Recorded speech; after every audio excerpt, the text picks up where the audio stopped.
কালকে যেহেতু রোজা ছিলাম তাই আজকে আর পুরানো রুটিনটা ফলো করব না। আম্মু এখানে পাউরুটি দিয়ে দুধ ডিম দিয়ে এটা বানাইছি, এটা খাবো।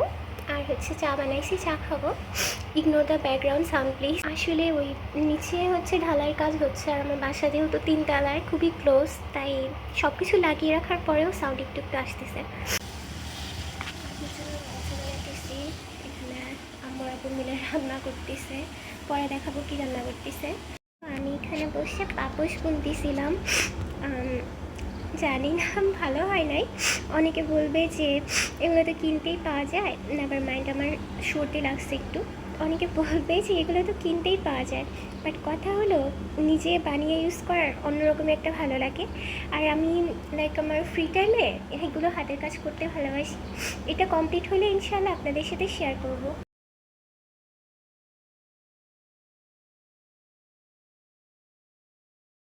ওগুলো এখানে রেখে দিয়েছি পানি ছড়াইতে, আর এদিক দিয়ে আমি সুজির হালুয়া রেডি করব। কড়াই নিয়ে নিছি।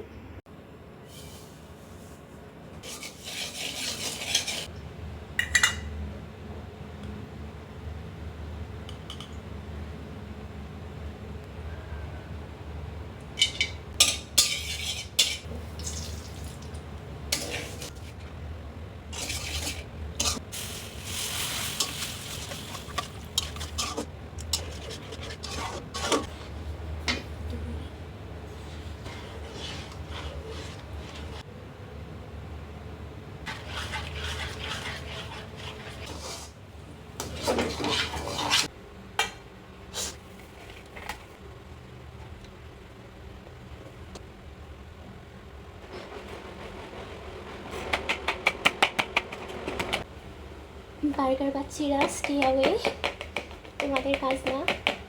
আম্মুকে ডাকতাম, আম্মুকে, লেজেন্ডকে। রেডি হয়ে গেছে, এখন ডালেরটা বানাবো। ডাল আর এটার রেসিপি যেহেতু সেম, তাই ভাবতেছি এটা শ্যুট করবো না, একসাথে বানানোর পর দেখাবো ইনশাল্লাহ। এদিকে আপুর জন্য আবার রং চা বসাইছি, অ্যান্ড এদিকে এই যে এটাকে এখন ব্লেন্ড করবো দুধ দিয়ে।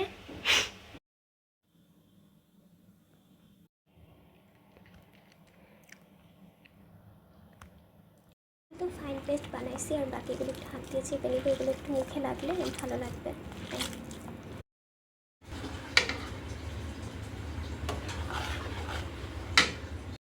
আর এটা ডালের হালুয়া, আর কিচেনের অবস্থাও লে হালুয়া। এখন এগুলো গোছাবো।